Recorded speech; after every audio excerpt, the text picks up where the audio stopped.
નમસ્કાર મિત્રો, ભૌતિક સોલંકી. આજે આપણે માનવકુંડલા ગામની વિઝિટમાં છીએ અને આપણે ચર્ચા આજે એ વાતની કરવાની છે કે શિયાળુ પાકની અંદર ચણા હોય, ધાણા હોય, જીરું હોય કે કલોંજી હોય, આ બધા પાકની અંદર આપણે ફ્લાવરિંગ માટે અલગ અલગ પ્રોડક્ટનો ઉપયોગ કરતા હોઈએ છીએ અને અલગ અલગ પરિણામો લેતા હોઈએ છીએ.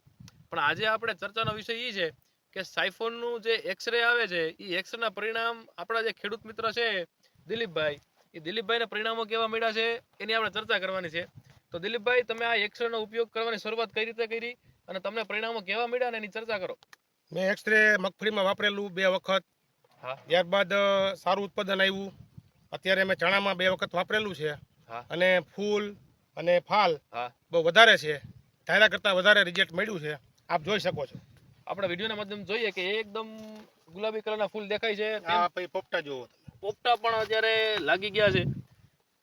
પોપટા લાગી ગયા હોવા છતાંય ઉપર ફ્લાવરિંગ ચાલુ છે. નવું ફ્લાવરિંગ એકદમ ચાલુ જ છે. તો દિલીપભાઈ, આપણે મગફળીમાં વાપર્યું ત્યારે તમને ફેરફાર શું જોવા લાગ્યો તો એ મને કહો. મગફળીમાં સુયાની સંખ્યા વધારે હતી. હા. અને વીઘાની ઉપર 1.5 થી 2 ગુણી વધારે મગફળી ઉતરી છે.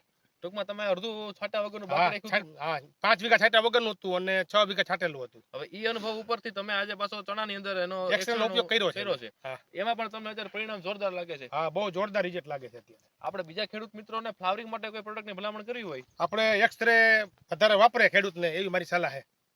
ઓકે, ધન્યવાદ.